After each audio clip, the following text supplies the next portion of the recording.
आप देख रहे हैं एसडीएम न्यूज़। मैं हूं रियाद अंसारी। इस वक्त मैं महाराष्ट्र के ऐतिहासिक शहर औरंगाबाद से बात कर रहा हूं। और देखिए, आज मेरे हाथ में मैं तमाम लोगों को बता दूं कि हिंदुस्तान के अंदर कई उर्दू अखबारात हैं जो अलग अलग नामों से शाये होते हैं। तो इस तीसरा से मेरे हाथ में रोज़नामा पेपर है, ऑनलाइन या ऑफलाइन भी निकलता है, हज़ारों की संख्या में छपता है। इसका नाम है आज का इनकलाब और ये बहुत बड़ा पेपर है। ये शिमोगा, छत्तीसगढ़ और देवगांव, हरिकवर, बेंगलोर, ऐसा कई मतलब 3-4 रियासतों में निकलता है, बड़े पैमाने पे निकलता है। अब 3-4 रियासतों में निकलता है मतलब, तो इस पर अंदाज़ा लगा लिए कि मैं समझता हूँ कि हिंदुस्तान का काफ़ी बड़ा अखबार है। जैसा जो उर्दू टाइम्स है, इनकलाब टाइम्स है, मतलब उसके टक्कर में या उससे बड़ा भी हो सकता है। तो बहरहाल इसके अंदर एक न्यूज़ है, देखिए, जिसके फ्रंट पे एक न्यूज़ है। वो फ्रंट की मैं न्यूज़ आपको थोड़ा पढ़ के सुना देता ताकि फिर मैं आगे मेरे को बात रखने में आसानी हो जाए। देखिए, इसके फ्रंट पे न्यूज़ है, उसकी हेडिंग है एसआईआर, 6 रियासतों में मुसलमानों के नाम काटे गए। दी क्वाइंट की रिपोर्ट के मुताबिक में दावा किया गया है कि बीजेपी पर अक़लियती वोट काटने के लिए हर हथकंडे का करने का इल्ज़ाम। और इसमें ख़ास ये कहा गया है कि मारूफ digital news platform the Quint की एक तफसीली तहकीक रिपोर्ट के मुताबिक कम से कम 6 रियासतों में मुसलमानों के वोटरों के नाम बड़ी तादाद में वोटर लिस्ट से हटाए गए हैं या फ्लैग किए गए हैं, जिससे इंतखाबी शफाफियत और अक़लियती हुकूक़ पर संजीदे सवालात पैदा हो गए। रिपोर्ट के मुताबिक राजस्थान के अलवर ज़िलों में हज़ारों फार्म 7 नंबर जमा किए गए, जिनका निशाना ख़ासतौर पर देही मुसलमान वोटर बताए गए हैं। और इसमें जो मेन बात है आपको पढ़ के सुना देता मैं कि राजस्थान में 41 से 42 नाम ड्रॉप लिस्ट से हटाए गए हैं। बिहार में तकरीबन 65 लाख नाम हटाए गए हैं एक इत्तलाप के मुताबिक। और उसके बाद उत्तर प्रदेश में एसआईआर के दौरान 2,79,00,000 नाम हटाए गए हैं। और इसके अंदर ये खास बात बताया गया है कि मुस्लिम जो अक्सरियती ज़िले हैं या शहर है, गांव है, छोटे मोटे जो भी है, यहाँ पर ज़्यादा नाम हटाए गए हैं। हालांकि ऐसा नहीं कि पूरी तरह से मुसलमान हटाए गए, उसमें हमारे गैर मुस्लिम बिरादरान वतन के नाम भी शामिल है, लेकिन बड़ी तादाद जो हम समझते हैं कि 70-80% के आसपास, एक मोटे मोटे तौर समझने के वास्ते, ये नाम मुसलमानों के हटाए गए हैं। उसके बाद जो है तो बंगाल, कोलकाता की वहाँ पर जो है तो मजमूई तौर पर तकरीबन 85 लाख नाम डिलीट होने की बात बताई गई है। मध्य प्रदेश के दीगर इलाकों में भी मुस्लिम वोटरों के नाम बग़ैर मुनासिब जांच के हटाने के इल्ज़ामात लगे हैं। दी क्वाइंट के मुताबिक असल तशवीश इस बात पर है कि फार्म नंबर 7 किसने जमा किए, किस बुनियाद पर एतराज़ात दर्ज हुए और जाँच का अमल शफाफ नहीं रहा। इसमें इस तरह का इल्ज़ाम लगाया गया है। और दूसरी तरफ इलेक्शन कमीशन ने कहा है कि हम हमारे ज़ाब्ते के मुताबिक जो भी इसकी जाँच का पैमाना है उसके मुताबिक हम जाँच करते हैं। लेकिन इसमें आखिर में यह बताया गया है कि कुछ ज़मीनी शहादतें इलेक्शन कमीशन की रिपोर्ट पर सवाल खड़े कर रही हैं। ये इसमें बताया गया है। अब आप अंदाज़ा लगा सकते हैं कि 1,45 लाख ये नाम, अभी पूरी मजमूई आबादी जो है तो मैं समझता हूँ कि 2-2.5 करोड़ हो जाते हैं। अब 2-2.5 करोड़ के अंदर अगर 50% भी अगर हम पकड़ लीजिए, अगर 50% नाम भी पकड़ लीजिए तो 1.25 करोड़ की आबादी होती है या 1.5 करोड़ की आबादी हो जाती है। और एसआईआर क्या है? एसआईआर हर 5 साल में इलेक्शन कमीशन की जानिब से, इंडिया की जानिब से, हर रियासतों में हर 5 साल में एक बार की जाती है कि भाई शहर की या गांव की आबादी कितनी बढ़ी, कितने नाम नए बढ़े, इंतकाल कितने हुए और किन्होंने मतलब अपना नाम हटाया, महिला कितने हैं, बूढ़े कितने हैं, मर्द कितने हैं, सारी बातों का एक जांच होती है, एक रिपोर्ट तैयार होती है, एक यादी तैयार होती है। और वो यादी फाइनल में जो है तो इलेक्शन कमीशन ऑफ जो भी रियासत होती है वहाँ के ज़िला कलेक्टर को सौंप दी जाती है। उसके हिसाब से फाइनल लिस्ट तैयार होती है, उसके हिसाब से चुनाव की प्रक्रिया आगे शुरू होती है। ये मोटा मोटा उसका मतलब है। तो ये कोई नया नाम नहीं, लेकिन जिस तरह के से घुसपैठिया के जो आरोप लग रहे हैं मुसलसल, आप अपने बम्बई में देखा या और भी जगह मालेगांव में देखा आपने कि आरोप लग रहे हैं, कभी जांच अपने बर्थ सर्टिफिकेट नाम पे आरोप लग रहे हैं, कभी आधार कार्ड को लेकर आरोप लग रहे हैं। ये सारी बात मंजर आम पे आ रही है। बहरहाल ये लगातार सिलसिला चालू है, जारी है। इसमें कोई एकदम चौंकने वाली कुछ बड़ी वो नहीं है, बात नहीं है इसमें। लेकिन हैरत अंगेज़ बात यह है कि हमारे काबिल एहतराम जो मुस्लिम पर्सनल लॉ बोर्ड है, मैंने इससे पहले भी शायद 1 महीने पहले, 15 दिन पहले एक वीडियो बनाया था और उनसे मैंने अपील किया था कि जहाँ जहाँ भी SIR के मसले चल रहे हैं और जहाँ पर नाम कटने की इत्तलात मौसूल हो रही हैं अखबारात के रिपोर्टर के मुताबिक, तो वहाँ की जो ज़िम्मेदार है, जो मकामी यूनिट्स होते हैं, उनसे एक तबादला ख्याल कीजिए, उनसे बातचीत कीजिए कि भाई आपके शहर का क्या हाल है, आपके गाँव का क्या हाल है। नाम कटे तो अगर वहाँ के लोगों को एतराज़ात है तो पूरे सही तरीके से जमा करके क़ानूनी अंदाज से जो तो हम वहाँ के जो ज़िला इंतज़ामिया होती है मुतल्लिक़ा जहाँ पर मामला चल रहा है, वहाँ के हम निवडणुक अधिकारी के सामने पेश करें, कलेक्टर के सामने पेश करें। अगर कुछ मामला गैर कानूनी निकल के आ रहा है तो वहाँ मुनासिब हो तो हम पुलिस कमिश्नर साहब से जो है तो वहाँ की शिकायत दर्ज करें या उनके इल्म में बात लाए कि साहब ये ऐसा मामला चल रहा है, ये कानून के मुताबिक सही नहीं है, ये गलत है, जो भी है।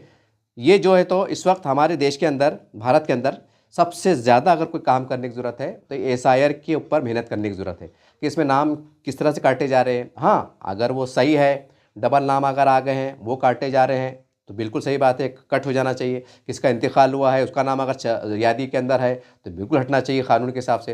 कानून के हिसाब से जो सही है वो बिल्कुल होना चाहिए। लेकिन जैसे इल्ज़ामात लग रहे हैं कि भाई छोटी छोटी वजूहत बना के जो है तो नाम काटे जा रहे हैं और इसके अंदर ख़ास तौर पर मुसलमानों को टारगेट पर रखा गया है या निशाना बनाया जा रहा है, ऐसा इसके अंदर एक तरह का इल्ज़ाम लगाया गया है। और ये बहुत बड़ा अखबार है ये, और इसके अंदर बाज़ाब्ता उसका हवाला दिया गया है।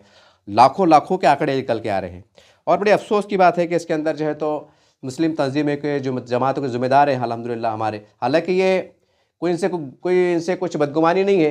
अल्हम्दुलिल्लाह ये हमेशा जो है तो मुसलमानों की फलाह बहबूद के लिए, उनके हुकूक़ के लिए, उनके ऊपर होने वाले जुल्म सितम के ख़िलाफ़ ये आवाज़ें उठाते हैं। बाज़ाब्ता हाई कोर्ट में जाते हैं, बाज़ाब्ता सुप्रीम कोर्ट में जाते हैं।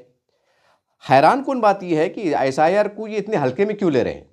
ये बहुत दिमाग की बाहर की बात है कि इसके ऊपर काम ही नहीं चल रहा है। आज भी जो है तो ये चल रहा है, कभी बुरखे के नाम पे राजनीति चल रही है, कभी हिंदू मुसलमान के नाम पे राजनीति चल रही है, कभी मंदिर मस्जिद को लेकर विवादात हो रहे हैं, कभी कहा जा रहा है कि भाई बुरखे वाली बेटी प्रधानमंत्री बनेंगी, उसके ऊपर गंदी राजनीति चल रही है। कभी कह रहा है कि मुसलमान की बेटी या कोई अब्दुल का बेटा मुख्यमंत्री बनेगा, कोई आमदार बनेगा। ऐसे बातों के अंदर जो है तो एक जज्बात के अंदर जो है तो एक ऐसी गंदी राजनीति मतलब खेली जा रही है।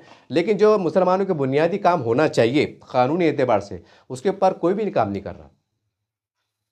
अब अगर मान लीजिए अगर फाइनल लिस्ट तैयार हो जाती है और हज़ारों लाखों मुसलमान अगर परेशान होते हैं तो सवाल ये है इसका ज़िम्मेदार कौन रहेगा। क्योंकि मुसलमानों की एक बड़ी आबादी हम कह सकते हैं कि जो ज़्यादा पढ़ी लिखी नहीं है, 7वीं पास, 8वीं पास, मैट्रिक पास। बहुत से लोग मराठी बराबर नहीं आती। अगर महाराष्ट्र की बात करें तो दूसरे इलाजात में हिंदी नहीं आती या इंग्लिश नहीं आती या जो भी ज़िबान इस्तेमाल करते होंगे वहाँ की नहीं आती, कन्नड़ी ज़िबानें जो भी मतलब वहाँ की जो मुकामी ज़िबानें रहती हैं अलग अलग, वो बराबर नहीं समझती। क्योंकि जब पढ़ेंगे नहीं तो तुमको ज़िबानें कहाँ से समझेंगी। हाँ, जो घरों में, बस्तियों में, झोपड़पट्टियों में जहाँ रहते हैं वहाँ का जो कल्चर पाया जाता है हिंदी ज़िबान का, उर्दू ज़िबान का, वो भाषा भूली भी जाती हैं या थोड़ी समझी भी जाती हैं। लेकिन जब लिखा पढ़े का मसला आता है तो आज भी जो है तो हम समझते हैं कि 50 से 60% मुसलमानों की आबादी है मजमूई तौर पर जो तालीम के मैदान में बिछड़ चुके हैं। और इस कई सरकारी रिपोर्ट है कि मुसलमान, इस देश का मुसलमान तालीम के मैदान में हमारे देश में रहने वाले आदिवासी दलित भाइयों से बिछड़ कर रह गए। ये रिपोर्ट मैं समझता हूँ कि 15, 16, 20 साल का शायद अरसा हो रहा होगा। ये जो है तो सेक्टर कमेटी की रिपोर्ट के सामने आई थी। ये आज की रिपोर्ट नहीं है, और उसके अलावा बहुत report I. Mahmoodur Rahman commission report of Maharashtra, उसकी रिपोर्ट आई और दीगर कमीशन रिपोर्ट आई। ये सरकारी रिपोर्ट है ही। खास बात यह है कि जिस सरकारों को फ़िरका परस्त कहते हैं ये वो रिपोर्ट पेश कर रहे हैं। क्या है मुसलमानों, तुम्हारी सूरत हाल ये है। सोचने वाली बात है। सिर्फ सेक्टर कमेटी की जब रिपोर्ट आई थी तो उस टाइम मैं समझता हूँ कि मनमोहन जी की सरकार की हुकूमत थी, मतलब सेकुलर पार्टी हुकूमत थी, तो वो कह सकते हैं कि चलो उनकी। लेकिन बाकी जो आंकड़े निकल के आ रहे हैं ये कहीं ना कहीं जिसको फ़िरका परस्त कहते हैं, भाजपा कहते हैं, सेना कहते हैं, ये उनके ज़माने की रिपोर्टें निकल के आ रही है कि तुम्हारा हाल ये है। अब बताइए कि जिस फ़िरका परस्त सरकारों के दौर इक़्तिदार में ये रिपोर्टें निकल के आ रही है कि मुसलमानों तुम्हारा मियार ये है, तुम्हारी गुर्बत ये है, तुम्हारे हालात ये है, वो आंकड़े सरकारी सतह पे आपको बाज़ाब्ता सर्वे की बुनियाद पे पेश कर रहे हैं। तो सवाल ये है कि जो मुसलमानों की क़यादतें हैं जो अलग अलग नामों से जानी पहचान जाती है, ये क्या कर रहे हैं? ये खाली हिंदू मुसलमान करते रहेंगे कि अब्दुल का बेटा मुख्यमंत्री बनेगा, प्रधानमंत्री बनेगा, इसमें अपना वक्त ज़ाया करते रहेंगे? क्या वो नीतीश कुमार साहब ने बुरखा नीचे क्यों खींच लिया उसके अंदर ही पूरे कौम को उलझा के रखेंगे?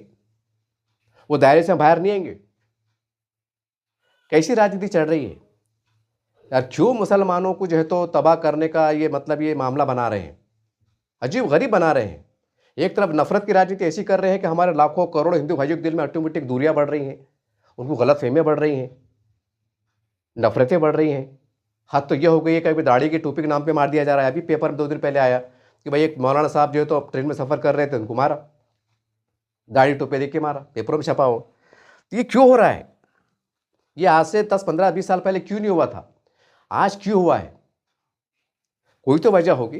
क्या जो मुट्ठी भर फ़िरक़ाबाज़ ताकतें हैं, जो दमाते हैं बोलो, ये संगठनें बोलो, क्या उनको इनके आँख में शैतान जीन आ गया कि भाई ये आके बिल्कुल मारना शुरू कर रहे हैं?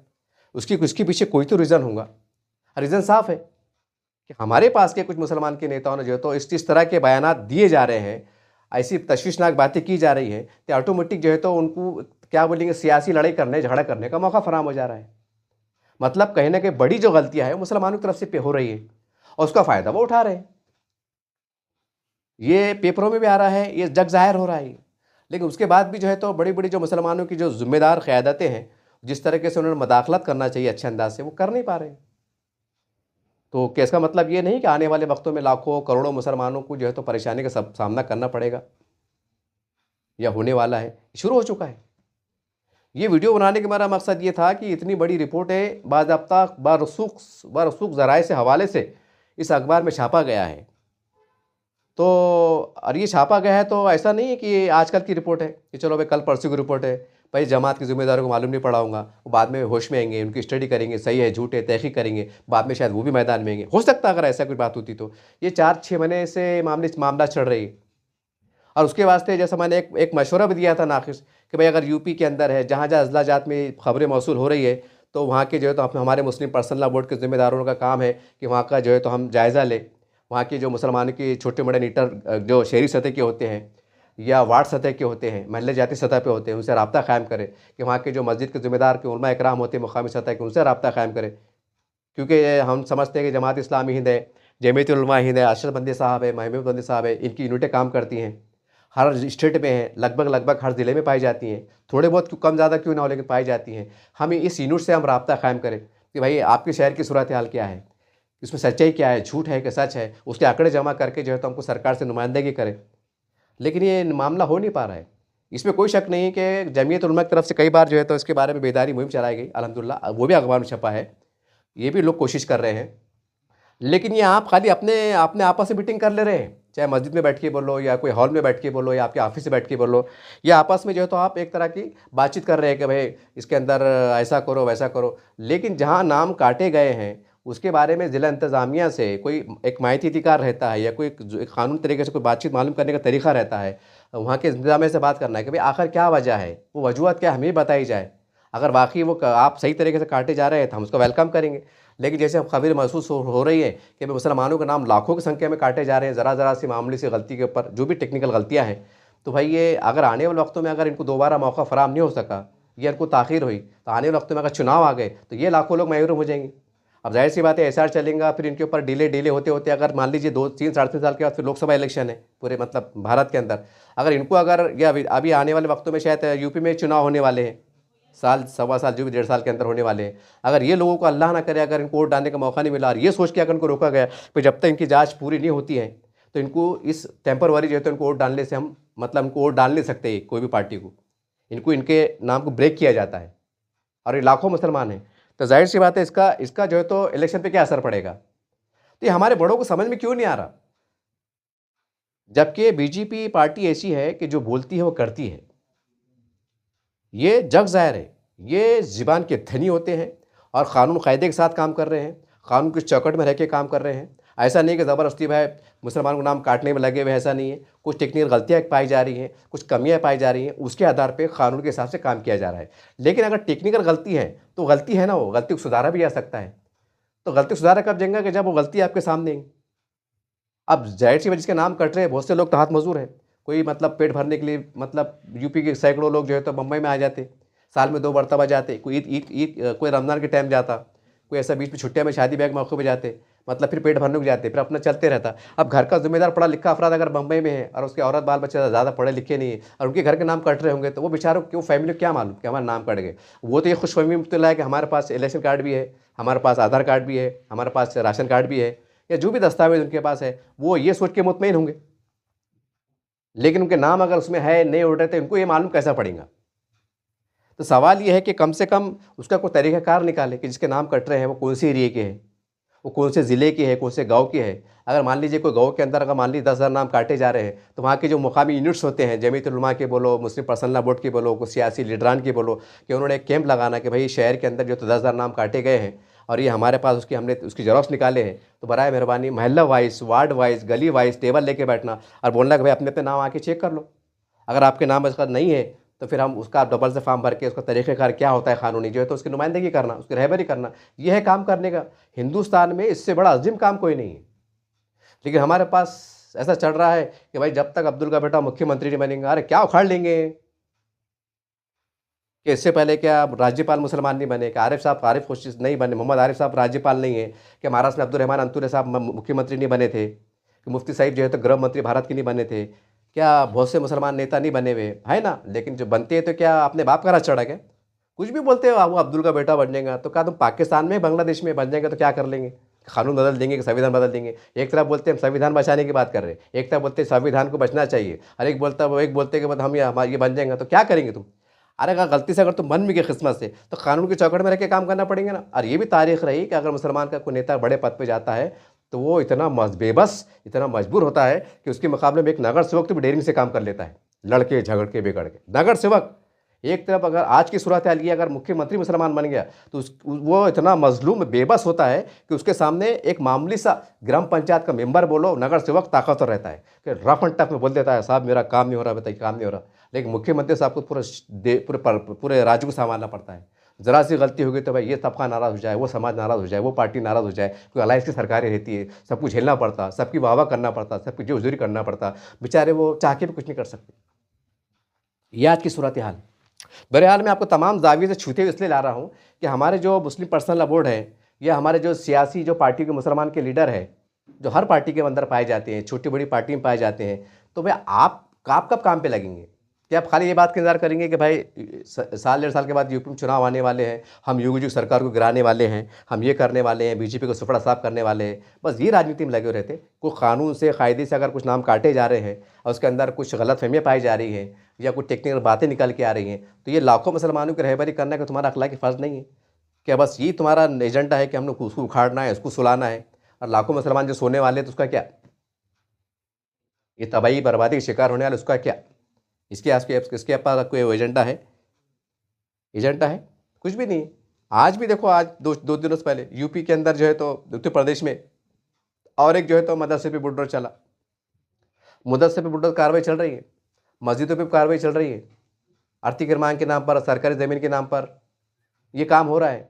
तो क्या हमारा पूरे हिंदुस्तान की जो मुसलमान की क़यादतें हैं, लीडरशिप है, तमाम सेकुलर पार्टी में जुड़े हुए हैं, तो आप मिल के जो है तो एक ऐसा काम नहीं कर सकते कि भाई बीजेपी सरकार को कन्विंस करा के भाई अगर कहीं मदरसे या मस्जिद अगर मान लीजिए कि रिकॉर्ड के मुताबिक सरकारी ज़मीन बने हुए पहले ज़माने की, तो चलो ठीक है भाई, आप क्या करो, उसके कागज़ तैयार कर लो, सरकार को बोल बता के उसकी कोई रास्ता निकाले। अगर उसकी कुछ कीमत निकलती है आज के ज़माने में, तो कुछ सरकार से बोल बता के हम कीमत अदा करें, सरकार से टाइम ले। सरकार चाहे तो कर सकती है, क्योंकि ये काम जो है तो सरकार ही कर रही ना, यूपी सरकार ही कर रही, या उत्तराखंड सरकार ही कर रही, जहाँ भी कार्रवाई चल रही है सरकार ही कर रही। लेकिन हम सरकार से बात नहीं कर रहे, हम कोर्ट में जा रहे हैं, हम सुप्रीम कोर्ट में जा रहे हैं, हम हाई कोर्ट में जा रहे हैं, वहाँ जो है तो 6 महीने लग जा रहे, साल भर लग जा रहे, जब तक दरबान काम हो जा रहा है। और क्या बोलते हैं कि हमारे अखलाक ऐसे हैं, हमारा दीन ऐसा है, हमारा इस्लाम ऐसा है कि हमारे अखलाक को देख के जो है तो ईमान लाया गया। अगर हम ख्वाजा अजमेरी रहमतुल्लाह अलैह की उनकी तारीख़ मतलब पढ़ते हैं, पूरे बुज़ुर्गान दीन औलिया की तारीख़ पे जाते हैं, पीछे जाते हैं, तो सिर्फ़ उनके अखलाक पे जो है तो दीन फैला। और आज मुसलमान के जो लीडर है, जो भी चाहे कोई भी पार्टी से रहो आप, छोटे बड़े कोई भी रहो, आपके जो अखलाक, आपका मियार ऐसा नहीं है कि आप अगर मिलकर सरकार से बात करें तो सरकार कम से कम आपकी बात को रख ले। नहीं भाई इतने बड़े मोतेबर, ठीक है फला पार्टी का हूँगा, फला पार्टी का हूँगा, लेकिन बड़े अच्छे लोग हैं, क्या अखलाक से बात करते हैं, क्या अच्छे राजनीति करते हैं, नहीं नहीं नहीं अपने पास चल के आए, चलो उनकी कुछ बात रख लेते हैं। नहीं, अगर हम ही बोल रहे हैं मोदी तेरे को उखाड़ के फेंकेंगे, तूने औरत छोड़ के बैठा, टकलू योगी तेरे को छोड़ेंगे नहीं, पकड़ेंगे नहीं, तो फिर वो तुम उनके पास कौन से मुँह से जाते, ये योगी जी ज़रा हमारा काम कर दो ना। यानी कि अपन उनको गाला देंगे, उनकी जो है तो तौहीन करेंगे, ठीक है तुम सड़ी हुई राजनीति रास्ते कर ले रहे, तो उसके वजह से फिर वो तुमको जगह नहीं रही ना, और तुम कौन सी मुँह से जाएंगे। अभी वक्फ बोर्ड की ज़मीन के वास्ते, ज़मीन बचाने के वास्ते मैं समझता हूँ किरेन रिजिजू साहब जो माइनॉरिटी मिनिस्टर है, बीजेपी सरकार में गए थे कि भाई हमारे वक्फ की ज़मीनात बचाने के वास्ते जो है तो भाई आप जो है तो उम्मीद पोर्टल का टाइम बढ़ाइए। ठीक है, वो आपकी बात मानी गई, 6 महीने का जो है तो टाइम दिया गया, अभी वो टाइम चल रहा है वो, मतलब कई जो जायदादें हैं तो भाई उसके वास्ते नुमाइंदगी हुई। ये सोचने वाली बात है ये, क्या मुसलमानों के ज़िम्मेदारों के अक्ल शऊर का वो है, देखो क्या बोलना चाहिए यार अब्बा। यानी कि वक्फ की जायदाद बचाने के वास्ते हम नुमाइंदगी कर रहे, मिनिस्टर से टाइम मांगा जा रहा, सारी बात हो रही। अरे लाखों लाखों मुसलमानों के नाम जो है तो उनके जो है तो खतरा तलवार लटक रही, तो कम से कम इस पर तो नुमाइंदगी हो सकती ना। वैसा तो सुप्रीम कोर्ट की तरफ से भी आदेश आया, सरकार ने भी कोशिश करी हुई कि भाई आप बगैर टेक्निकल के बगैर उसके नाम आप काट नहीं सकते, सारी बात है। अरे मगर सवाल ये है सबसे बड़ा कि कई लोग ऐसे हैं कि उनको खुद नहीं मालूम कि हमारा नाम है या नहीं है, तो उसका पैमाना क्या होगा। जैसा मैंने आपको एग्जाम्पल में दिया कि कई सैकड़ों मुसलमान जो ऐसे हैं गरीबी के मारे यूपी के, जो बम्बई में काम करते, बम्बई में काम करते यार, साल में 2 मरतबा मतलब आते जाते रहते। अब ईद का टाइम आया चल लेंगे, अब वो बेचारे मजदूरान तबका रहते हैं, उनके बच्चे भी कम पढ़े लिखे रहते, वो झोपड़पट्टियों में रहते, सलम बस्तियों में रहते, या जहाँ भी वो रहते वो अपनी दुनिया में रहते, जो भी थोड़ी बहुत सहूलत मिली ले लेते, नहीं मिली अल्लाह के भरोसे, अल्लाह के सहारे भरोसे पे मतलब जीते, अल्लाह के रहम करम पे। अब उनको नाम अगर कट रहे होंगे तो उनको कैसा मालूम पड़ना कि तुम्हारा नाम कटा हुआ है, गलती से बोलो कैसा बोलो, तो तुम चेक कराओ या डबल सा फॉर्म भरो या रुजू हो, तो इसको कौन करेगा। ये है सबसे बड़ा सवाल। इसका हम कैसा एक तरीक़ाकार निकालेंगे कि भाई आपके एरिया में कोई मुसलमान की बस्ती है, वहाँ अगर 15,000 की आबादी है और 15,000 के वोटर में नाम लिस्ट में अगर वहाँ 2,000 के नाम कट रहे हैं, तो वो 2,000 के नाम तो जाहिर सी बात है कोई गली के होंगे, कोई मोहल्ले के होंगे, कुछ ना कुछ तो होंगे ना, वो मोहल्ले का नाम होगा, वार्ड का कुछ नाम होगा। तो ऐसा पैमाना क्यों नहीं है कि भाई जैसे मैं अगर औरंगाबाद की एक मिसाल लूँ कि भाई रोशन गेट के अंदर जो है तो यादी के अंदर 15,000 नाम थे, लेकिन 2,000 नाम इसके अंदर यादी में ऊपर से काटे गए हैं, किसी टेक्निकल वजह से वो हटाए गए हैं। हो सकता है वो सर्वे को आए होंगे, आपके घर नहीं मिले होंगे, वगैरह वगैरह, जो भी बात टेक्निकल वजह हो सकती है। इसके अंदर 2,000 नाम काटे गए हैं रोशन गेट की यादी में से, और 2,000 नाम जो काटे गए हैं उसकी यादी की पुरानी ज़रूरत हमारे पास है। अब जिसके नाम अगर आपको इत्मीनान करना चाहते हैं कि हमारा नाम ज़िंदा है या मर गया, यानी अंदर मौजूद है कि कट गया, तो आप जो है तो फला फला नगर सेवक के ऑफिस पे आइए और अपना पुराना कार्ड लेके आइए और वो यादी चेक करा लो। भाई कम से कम कुछ तो रास्ता निकलेगा, कुछ तो सहूलत मिलेंगी। लेकिन हमारे पास क्योंकि एक बड़ा तबका जो है तो लाइल्मी का शिकार है, कल कम कम उसका शिकार है, बेशऊरी का शिकार है, वो बेचारे ज़्यादा पढ़े लिखे नहीं हैं, ये गलतफहमी का शिकार है। कुछ तो ऐसे है कि भाई हमने वोट दिए थे पिछले को, हमने किसी से नहीं दिया, हमारा नाम था, हमने जो है तो अपने विधानसभा में वोट दिए थे, लेकिन उनको नहीं मालूम कि नगर सेवक में नाम उड़ गया या आगे पीछे हो गया, एक खुदा न खास्ता, बस वो गलतफहमी जी रहे कि हमने विधानसभा में वोट दिए थे, हमारा नाम होगा। एक सोच है ना ये भाई। लेकिन इसके ऊपर एक जितनी सर जोड़ के बैठने की ज़रूरत है, पूरे जहाँ जहाँ पर ये मामले चल रहे हैं वहाँ पर बाज़ाब्ता कैंप लगाना, जो है तो मीटिंगां लेना, मस्जिदों के ज़रिए से एक बेदारी मुहिम चलाना, क्योंकि सरकार भी मुहिम चला रही ना। अब सरकारी मुहिम के चलाने के अंदर आप माविन मददगार बन रहे हैं, तो सरकार की मदद हो रही, आपकी भी मदद हो रही, और कहने के सरकार की जो अभियान है उसकी आप पूरा करने का सबब बन रहे, ज़रिया बन रहे, तो खुशाइंदा बात है। तो कब करेंगे काम। अब ये लाखों नाम, ये पेपर में मैं नहीं बोल रहा हूँ, ये अखबार की कटिंग। अब आखिरी में जब मेरी बात ख़त्म होंगी तो अखबार का पूरा नाम टाइटल देख लेना, कहाँ कहाँ से छपता, अखबार का नाम क्या है, और उसके अंदर बारीकी से पढ़ लेना। या अगर आपको टैलेंट है तो आप यूट्यूब पे जाके नाम पेपर सर्च करके पूरा निकाल लेना आपने। तो क्या कर रहे हैं मुसलमानों को ज़िम्मेदार, खाली ये सोच के खुश हो जा रहे हैं कि हमारे इतने सीट चुन के आ गए, हम खुश है, हम इंजॉय करेंगे, ये करेंगे, और वहाँ लाखों मुसलमान नाम वो जो परेशान हो रहे थे, तो वही वहाँ बात आ रही ना, उनके नाम कटेंगे। फिर यूपी चुनाव का इलेक्शन आएगा, फिर किसी वजह से उनको रोका जाएगा कि नहीं तुम वोट नहीं डाल सकते जब तक कि तुम्हारा जांच नहीं होती, लिहाजा आपके नाम को रोका जाता है। अगर आप कोर्ट में जाएंगे आस्तीना चढ़ा के ना हम सुप्रीम कोर्ट में चलेंगे, और जब सरकार का पक्ष रखेंगे कि भाई इनकी पूरी जांच नहीं हुई है, ये शक के दायरे में है, जब तक हम मुतमईन नहीं होते इनके नाम हम जो है तो वापस यादी में डाल नहीं सकते।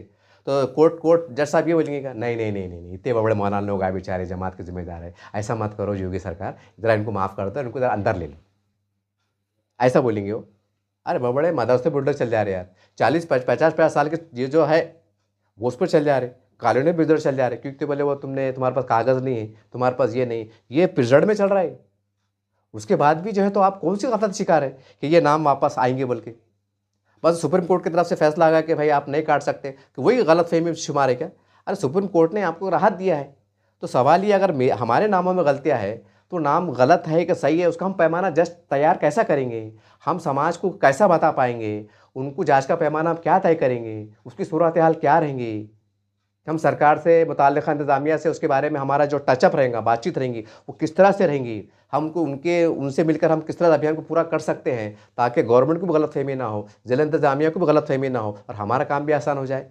ये छोटा छोटा काम नहीं है, मैं जितना आसानी से बात कर रहा हूँ ना, इतना छोटा काम नहीं है, ये बहुत बड़ा काम है। इसके अंदर वक्त लगने वाला है, जान लगने वाली है, पैसा लगने वाला है। अगर आप जगह जगह कैंप लेंगे तो कैंप फुकड़ में हो जाएंगे क्या? जगह जगह मतलब कुछ प्रचार सभा जैसे कैंप लेंगे, मंडप लगेंगे, कुर्सियाँ लगेंगे, पैसे लगेंगे। अगर पॉम्फलेट बांट के पैड छापेंगे, बड़े बड़े मतलब एरिया वाइज जो भी उसके जो नाम कटे गए, एक मतलब उसकी जेरॉक्स निकाल के ऐलान करेंगे कि, एक मिसाल दिया कि भाई औरंगाबाद के, अपने औरंगाबाद रोशन गेट भाग के अंदर 1500 नाम कटे हैं पर टेक्निकल तौर से। अब ये और उनके नाम के नाम ये है, आपने अपने कार्ड लाइए, चेक करा लो आपके नाम कटे हुए में है कि जोत प्रेसिडेंट में है। तो ऐसे हर वार्ड के अंदर रहेंगे तो लोग मालूम होगा। अब जैसा मैं रोशनगढ़ में रहता और पेपर में आया या किसी तंजीम ने ऐलान करी कि हमारे फला फला कैंप के अंदर आ जाओ, हमने जो नाम काटे गए हैं, जो हटाए गए हैं, वो हमने उसकी यादी अलग से तैयार करे, प्रिंट निकाल ली है, आप आओ। तो अब जाहिर सी बात है, मुझे वो रहेंगे जो रहेंगे, अरे यार मेरा नाम है कि नहीं है, चुप्ती भी चेक करने के वास्ते तो मैं जाऊँगा। अगर वो समझो वो यादी में नहीं है, अरे ये फला यादी में है, मतलब करंट की यादी में, तो मैं खुश होकर मुतमईन चल लेंगे। कम से कम मैं मुतमईन दूंगा कि मेरा नाम कटा नहीं है, अंदर जिंदा है। कि बस वही पूरा नाम कटन देते, अच्छी तरह से कटन देते, पूरा बांध काम होने देते। फिर हम 10-12 वकील ढूंढेंगे सुप्रीम कोर्ट वकील के वास्ते। फिर रमज़ान भी आ रहा है माशाल्लाह, अगर ऐसा मामला खड़ा हो गया और सरकार ने एक्शन ले लिया कि हमको टेम्परवारी जो है, तो हम उनको अल्लाह ना करे अगर कानून के नज़रिए से अगर कोई ऐसा रास्ता अगर उन्होंने शिकंजा कस दिए कि आप वोट नहीं डाल सकते, तो फिर जाहिर सी बात है कपिल सिब्बल साहब, ये साहब जिसकी फीस 25-25 लाख रहती, 50-50 लाख रहती, फिर हम उसको खड़े करेंगे। जैसा औरंगाबाद नाम बचा खड़े थे ना, और अब बाप रे, सुप्रीम कोर्ट में लड़ाई चल रही, लाखों रुपए जा रहे, धरने निकल रहे, मोर्चे निकल रहे, आखिर में क्या आया? ठेंगा। बोलो आप, लिखो छत्रपति संभाजी नगर, है ना? क्या हुआ तुम्हारा भागदौड़ का? मतलब जिसके अंदर मतलब कौम का कोई बहुत बड़ा नुकसान नहीं, ठीक है, एक शनाख्त थी, ऐतिहासिक नाम था, जो भी था, उसमें बहस में जाना नहीं चाहता, लेकिन नाम कटा तो कोई मुसलमान का पानी बंद हुआ क्या? उसकी नमाज बंद हुई क्या? उसका कारोबार मुतासिर हुआ? कुछ नहीं हुआ। अब ठीक है, वो मजबूरी, हालात है। अब बोलते हैं ना, आप क्या करेंगे उसको? अब वो बोलते हैं ना, सर मतलब मतलब उरूज सर चढ़ के बोल रहा है फिरका परस्ती का, उसको क्या करेंगे? लेकिन ये भी लिखा हुआ है किताबों में कि हर उरूज को जवाल है, जवाल को उरूज है। किताबों में लिखा हुआ है, हर सच्चाई है। तो बोलने का मतलब, जहाँ पर बहुत बड़ा मुसलमानों का फ़ायदा नहीं होता, तो वहाँ पर बड़े बड़े धरने निकल जाते, मोर्चे निकल जाते, सुप्रीम कोर्ट में चल जाते, हाई कोर्ट में चल जाते। और जहाँ लाखों मुसलमान मुतासिर हो रहे, ना उसके वास्ते न कोई मोर्चा, ना कोई लोकशाही माध्यम से धरने आंदोलन, ज़िला इंतज़ामिया से बात कि साहब हमको कम से कम यादी दो, वो नाम कौन से कटे हुए हैं, कौन से एरिए के हैं, कौन से गली के हैं, ताकि हम गली में जाके बेदारी मुहिम चलाएंगे, कैंप चलाएंगे। अगर उनकी गलतियाँ है तो गलतियाँ, जैसा सरकार सुप्रीम कोर्ट ने कहा है कि आप करेक्शन को उनको मौका दिया जाए, तो हमको दुरुस्त करके जो है तो वापस से हम आपके पास रुजू होंगे, आपके पास नाम ला के देंगे, जो भी है। लेकिन ये नहीं, बस वो वक्फ बोर्ड का ज़मीन बचाने का है, और वो मोदी सरकार को उखाड़ फेंकना है, और योगी जी को सरकार को उखाड़ फेंकना है, और इसको सुलाना है, उसको उखाड़ना है। हम इसमें परेशान हैं, जबकि हम इतने बेबस है, हम इतने कमज़ोर है कि हम कुछ भी नहीं कर सकते। बड़े बड़े मुसलमानों की तंजीमें कहिए, मुसलमान के नेता कहिए, ये सिर्फ बोल वचन कर सकते हैं, अपने दर्द का एहसास कर सकते हैं, ये ज़मीनी सतह पे कुछ भी नहीं कर सकते। अगर उन्होंने बहुत भी बड़ा तीर मार लिए तो ये सिर्फ सुप्रीम कोर्ट जा सकते हैं, हाई कोर्ट जा सकते हैं, इसके अलावा कहीं नहीं जा सकते हैं। क्यों हम योगी सरकार से बात नहीं कर सकते? जैसा हमने किरण रिजिजू साहब से बात करे थे कि वक्फ बोर्ड का पोर्टल का बनाया जाए, ठीक है, तो उस वक्त फिर मुसलमानों के ज़िम्मेदारों को एहसास नहीं हुआ कि यार बीजेपी का मंत्री है ये बीजेपी गवर्नमेंट का, ये किरण रिजिजू साहब जो है, तो ये बीजेपी गवर्नमेंट के मंत्री, नको नको नको, उनका क्या भरोसा? अपने को हाउ बोलेंगे, बाद में रखने को दे देंगे, बाद में नहीं सुनेंगे। ऐसा कुछ है क्या? वहाँ गए ना, बड़े इज्जत करे, किरण रिजिजू साहब फोटो खिंचा रहे, खड़े हुए हैं, निवेदन दे रहे, पेपरों में आए, टीवी के अंदर दिखा हुआ। तो ऐसा योगी जी के पास नहीं जाते कि वो बांग्लादेश के बांग्लादेश के कुछ राज्य के मुख्यमंत्री है क्या? वो कि पाकिस्तान के किसी सूबे के मुख्यमंत्री हो कि हमको जाने को शर्म आ रही? लेकिन नहीं, हमने ठहर कर है योगी तो इलेक्शन में उखाड़ के फेंकेंगे। अब जो तुम ऐसे फजूल बातें करेंगे, ऐसे शरंगेज बातें करेंगे, तो फिर वो योगी जी है, वो उनको और तय इशारा, फिर वो उनका समाज भी उनको बढ़ा रहा, अरे क्या योगी जी आप मुख्यमंत्री बने हुए हैं और जिनकी कोई हैसियत नहीं है, 2-4 आमदार चुन के लाने वाले, वो आपको ललकार रहे और आप क्या कर रहे हैं? फिर योगी जी एक्शन में आ रहे। फिर योगी जी बड़े खबरदार, खबरदार, कायदे में रहेंगे तो फ़ायदे में रहेंगे। ये अखबार में आए 2 दिन पहले, योगी जी का फरमान आया, योगी जी का बयान आया कि मुसलमानों को चाहिए कि कायदे में रहना सीखे, कायदे में रहेंगे तो फ़ायदे में रहेंगे। ये किसका बयान आ रहा? मुख्यमंत्री योगी आदित्यनाथ का बयान आ रहा। क्यों आ रहा? अपन नेड़े चाले करे, अपन गैर जरूर बयान दिए तो उनको बोलने का मौका मिला। अपन अगर पेट में मुंडी देंगे, थोड़ा झुक के चलेंगे, योगी जी प्रधानमंत्री ठीक है, आप सबके मुख्यमंत्री है, अगर हम 102 बार जाएंगे, तमाम लोग जाएंगे, तो हो अल्लाह उनसे भी काम लेंगे ना। तुम्हारे जहन में ये क्यों बैठा हुआ है कि वो योगी है? क्यों अल्लाह भरोसा नहीं है? नौज़ुबिल्लाह बात कर। हाँ, तमाम उलमाए दीन मशाइख अगर 2 रकात नमाज़ पढ़े और जमान नमाज़ पढ़ के योगी जी के पास गए, अल्लाह अब हम बस तू ही हमारा सहारा है, हम मज़लूम हैं, हम बेबस हैं, हम योगी आदित्यनाथ के पास जा रहे हैं, अल्लाह ताला तू उनके दिल में रहम पैदा कर, दिलों को पलटाने वाला तू है, तेरा ही वादा है कि हम चाहे तो गैरों से काम ले लेंगे। अल्लाह ताला हम बेबस हैं, मजबूर, हम कुछ नहीं कर सकते, बस दुआ करके इज्तिमाई तौर से जो है तो हम जो है तो योगी जी के पास जाए। कैसा अल्लाह उनके दिल पर असर नहीं डालेंगे? कुछ तो रास्ता निकलेगा। जैसा हम जमात में जाते हैं, तबलीग जमात का इज्तिमा होता है, तो जब किसी बस्ती में गश्त होता है तो मस्जिद के अंदर खड़े दुआ होती है कि अल्लाह ताला हम गुनहगार हैं, हम ये है, हम वो है, हम जो है तो बस्ती के अंदर गश्त को आए हैं, अल्लाह ताला हम भी दीन सीखना चाहते हैं, हम जो दीन से गुमराह भाई हैं उनको हम अंदर लाना चाहते हैं, हमारी बात में असर पैदा करता है कि हम जो है तो हमारे भाई तक पहुँचने में कामयाब हो। ये दुआ करते हैं और वो महल्ले की में गश्त करते हैं। अल्लाह से पहले दुआ करते हैं और फिर गश्त करते हैं, फिर अल्लाह अल्लाह से दुआ मदद मांगते हैं, अल्लाह ताला उनको हिदायत दे ताकि वो हम तेरे घर तक आने वाले बने और हमारी बात का असर उन तक, उनके दिल पे, दिमाग पे, आँखों कानों में हो। ये हम दुआ करके जाते हैं। तो यहाँ दुआ करके जाने नहीं जा सकते, लेकिन नहीं, क्योंकि हमको भरोसा नहीं, हमको पता नहीं, वो हमको उससे एलर्जी है। हालांकि मुख्यमंत्री हो और उनके फरमान पे काम हो रहे, उनके फरमान पे बुलडोजर पे चढ़ रहे। अगर हमारी बात मान लेते हैं तो बुलडोजर कार्रवाई रुक सकती है। लेकिन लफड़ा क्या आ रहा कि हमारी उनकी बनती नहीं है। हमारे जहन में क्या है? वो हिंदुत्ववादी लोग हैं, हमारे जहन में क्या है? फिरका परस्त लोग हैं। अरे अगर मुख्यमंत्री ना, मगर वो आपके बोलने सोचने से क्या हो रहा? मुख्यमंत्री ना हो, जो चाहे कर सकते ना कानून की चौकट में रहकर।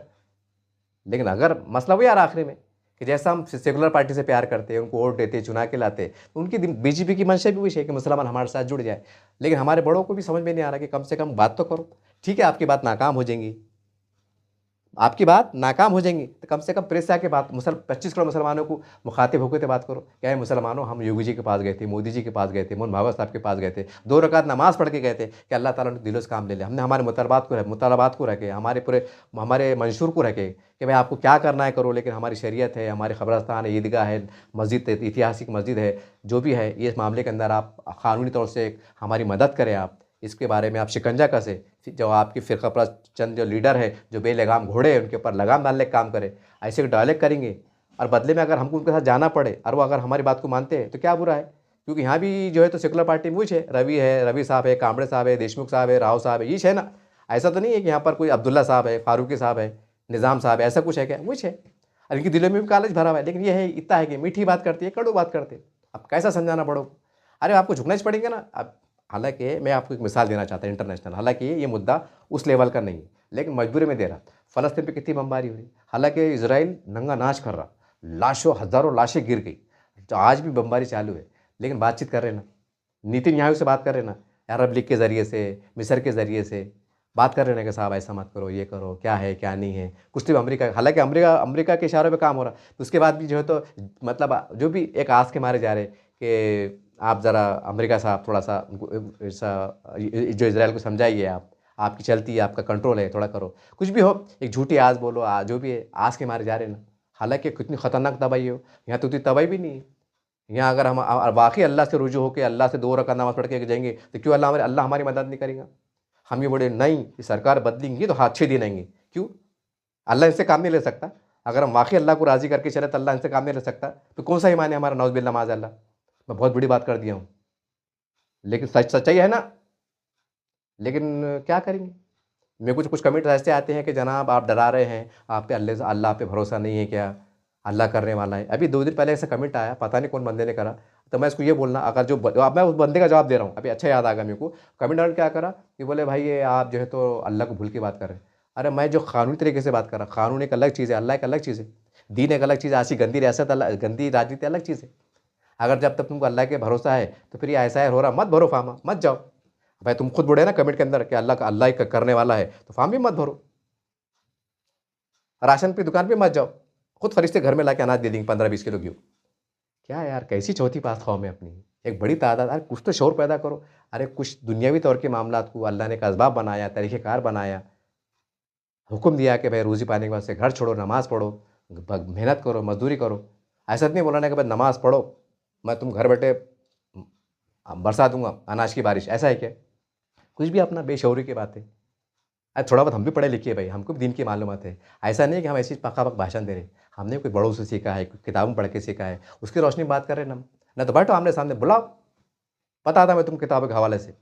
मैं ऐसे चिल्ला रहा आदमी थोड़ी इतना, जितना आप लोग समझ रहे होंगे ऐसा कि आदमी बड़बड़ कर रहा है। मैं भी किताबों का पढ़ा लिखा है, किताबें सामने रख दूँगा मैं और मोतबर किताब है। ऐसा नहीं कि कुछ अलग वो है बल्कि। फिर क्या करेंगे फिर आप? खैर मैं थोड़ा मौजूद भटक गया था। मैं कहना ये चाह रहा हूँ कि ये इसके अंदर मुस्लिम पर्सनल लॉ बोर्ड तमाम जो हमारे सियासी बड़े-बड़े लीडर हैं, जो मतलब मोदी को ललकारते हैं, मोदी तेरे को गिरा देंगे, तो पहले कौम को सुधारने की बातें करो। पहले कौम को सँभालो और बाद में गिराने की बात करना।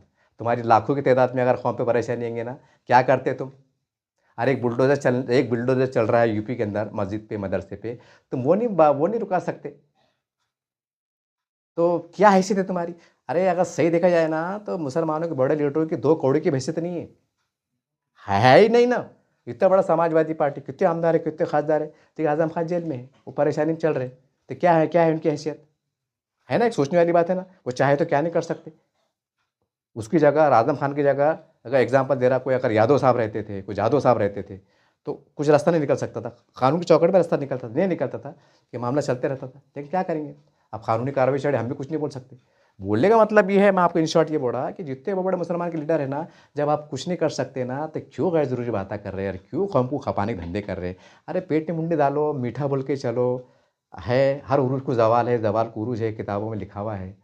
हम गुनहगार हैं, हम कुछ भी नहीं कर सकते। अल्लाह से माँगो, अल्लाह खुद रास्ते बना देगा। अब इससे ज़्यादा क्या बोलेंगे? और अगर आखिरी में ये है कि अगर ये लाखों नाम जैसा बताया गया पूरे मजमूई तौर से, ये का 1.5 करोड़ 2 करोड़ के नाम भी हो सकते हैं। हाँ, इसमें अगर 80-90% मुसलमान तादाद अगर मुसलमानों की रही और ये नाम कट गए और खुदा ना खास्ता उन्होंने शरारतन अगर ऐसा एक्शन लिए कि जब तक के इसकी इंक्वायरी नहीं होती, ये आने वाले विधानसभा में वोट नहीं डाल सकते। और वो जाँच का पैमाना तो स्लो चल रहा कि इलेक्शन आ गए, फिर आचार संहिता लग जाती, फिर बोलेंगे नहीं अब आचार संहिता चढ़ी, अब पूरा अधिकारी काम पे लगे हुए, अब इलेक्शन के बाद देखेंगे। गए लाखों जो मुसलमान जो वोट डालने में रहते, वोट डालने से महरूम रहेंगे। अल्लाह ना करे आप कोई बोल रहे होंगे और अब मियाँ तुम ऐसी-कैसी बात कर रहे, उनका बाप का राज चढ़ा क्या? अरे सबको तो चढ़ रहा, सबको दरादर मिडल चल जा रहे, खुलेआम चल जा रहे, खुलेआम चुनौती दी जा रही, कायदे बनेंगे तो फ़ायदे में रहेंगे। खुलेआम जो है तो बड़े-बड़े आलमी दिन पे कैसे-कैसे कार्रवाई हो जा रही। आइला मोहम्मद के टाइम जो है तो कैसी-कैसी कार्रवाई हुई। इतना सब कुछ चल रहा, और क्या बचा? मतलब वही है ना कि तुमने जूते नहीं खाए ना, तुमने जूते खाना, जब तुमको यकीन आएगा हाँ यार अपन जूते खा लिए, अपन जेल में चले गए, सही यार अब हालात बदल गए। ऐसा चाह रहे क्या आप? अरे जो चले गए, जो हालात से जूझ रहे, उनसे कुछ सबक लो ना। अक्लमंद कौम है ना अपन। बोलते हैं ना अगला गिला पिछला होशियार। तो बहरहाल ये तमाम बातें थी, कुछ सच्चाई बातें थी, कुछ कड़वी बातें थी, कुछ दिल का गुस्से का इज़हार था। मेरा मकसद किसी पे बुरा-भला कहना मकसद नहीं है, आपको झिझोड़ना मकसद है। क्योंकि आप हमारे बड़े हैं, हम आपसे शिकायतें किससे करें? बस इसी बात से आपसे अलविदा होता हूँ। देखते रहिए बस न्यूज़ चैनल। जय हिंद, जय महाराष्ट्र।